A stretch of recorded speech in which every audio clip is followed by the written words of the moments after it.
Thank you. So today we're going to talk about how AI is transforming maintenance productivity.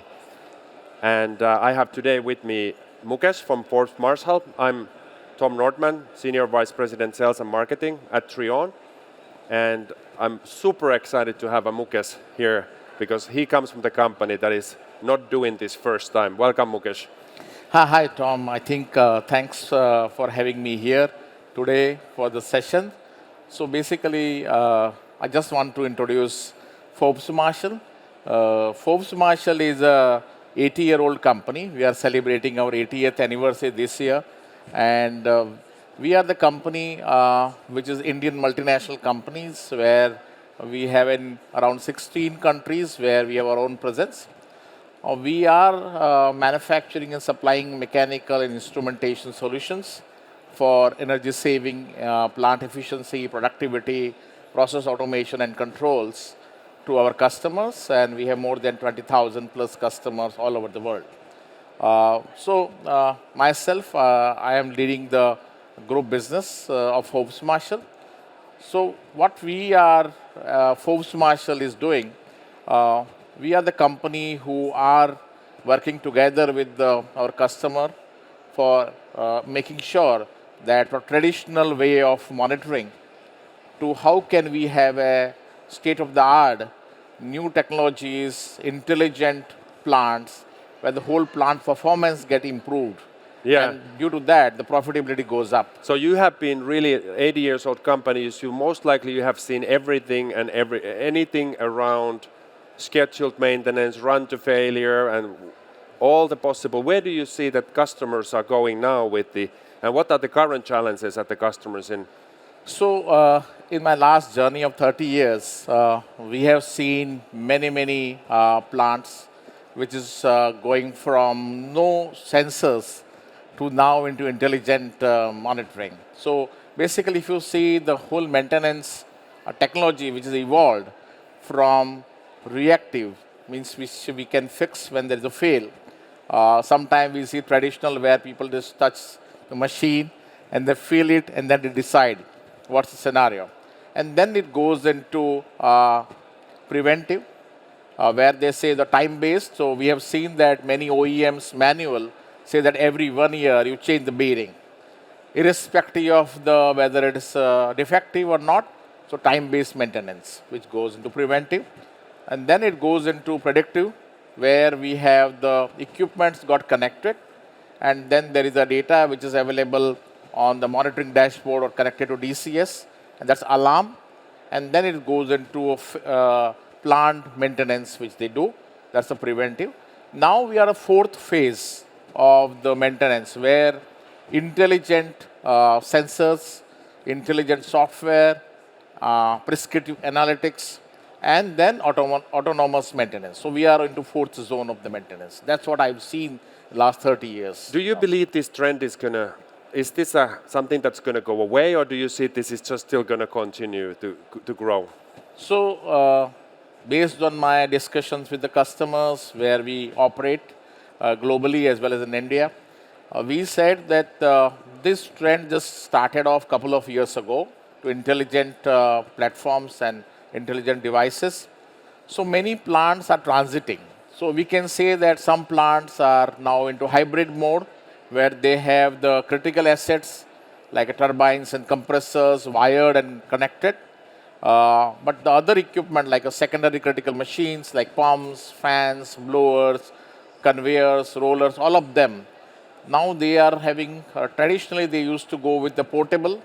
So people will go with the walk-around portable devices as per the schedule, which is now moving into whole intelligent IoT-based solutions and cloud computing. Yes. So it's changing very fast. Yeah. So to make this really concrete for our audience, can you walk us through a little bit like what you have seen where they have customers has really gained benefit on their operations, and what kind of use cases has been those that they really have come back and said, this was really amazing? So if I can say that we are working on this last 3 years on the whole transition phase from periodically portable to intelligent. And there are multiple use cases I have seen. So we have deployed solutions of multiple types. So I can say three types. One where the machines having wired solutions, where data is connected and they are seeing the when there is a failure, when there is a data is connected to monitoring and they plan the shutdown. Second is the device with the wireless sensors, where the wireless sensors also two types, but we see more prominent battery-operated wireless sensors, where there is no cables running around. And when we have a chemical plant and fertilizer plant, we have steel plant where we have installed the sensors on the one equipment like cooling tower fans. If you imagine the cooling tower fan, which is a very large fan in the cooling tower and very difficult to access the gearbox. Gearbox is in the middle of the tower. So very difficult, anybody can go and collect the data physically. So we put our wireless sensors over there, connected to gateways, and then thereafter the data goes to the cloud and where we have intelligent software which gives them the insight, also recommendation on diagnostic, which then help customer to decide the advanced planning and maintenance to prevent the shutdown. So we have a real use case. One of our chemical plant where there's a critical pump which was running with our sensors. First they were running without sensors and then they asked us to add the sensor on it. Once we added the sensor on it and connected to device, after certain weeks, we saw that the trends are moving up, the vibration levels and temperature levels moving up, and thereafter we send them our insight report to the customer. So both the experts, the plant experts, as well as our experts, both interacted and saw that there is a suddenly change in the pattern. After patterns recognized, our AI-based software then through the diagnostic saying that there's unbalance and looseness in the particular pump. So thereafter, both the teams, they took the shutdown, discussed and took the shutdown. After taking the shutdown, they opened the casing and they really found the bearing was defective. And then bearing got removed, they changed the bearing, and after changing the bearing, the machine whole vibration patterns gone down. So if I can imagine, if there is no monitoring and only periodic monitoring, it is not going to solve the problem. I think this technology advancement of wireless sensors, advanced analytic software, and then interaction by experts helping the plant preventing the shutdowns, which was not there before. Even though, Tom, just to tell you that many large companies have so big teams who keep going with portable, but Yes. still there is a shutdown. I mean, even though do a And lot that of work, is very there's still a expensive. shutdown. Very expensive, yes. So I think it's absolutely clear these kind of systems bring massive value to preventing the downtime, but I think there is still way much more what we can do when we move on the AI. Yeah. So what is your view on and vision on how AI gonna even further improve this? Yeah. So just to give you again a little bit background of a journey, basically we have seen the equipment, no monitoring, no sensors, to critical equipments connected with sensors. Now we are seeing the secondary critical equipments as well as a balance of plant or some other important machines are used with intelligent smart sensors. Therefore, once the smart sensors are connected, data is available, what next? So we have seen that the AI power, like one of the use cases I just mentioned, the AI power is so good. So we have a data which is coming into a platform and which used to come in even a wired system, but how to interpret the data? That's it. So there's a huge gap in industries because we have a lot of senior experts which is retiring the workforce. We have a limited experts available. Second thing is the technology which is evolved, which is going to help the technicians who are in the plant and coexist. So AI will be taking the data, then understanding the patterns, and then giving using the algorithm, they will be then recommending the solutions as well, diagnostic and recommendation. Once they have that everyday health score, because we discuss with our customer and we are providing everyday morning, they see that the health of the plant rotating equipments. So every day morning they have health score, and then thereafter we are giving the recommendations saying that, okay, how many machines are low risk, how many machines are medium risk, how many machines are high risk, and if the high risk equipment, what is the maintenance plan, recommendations they have to follow.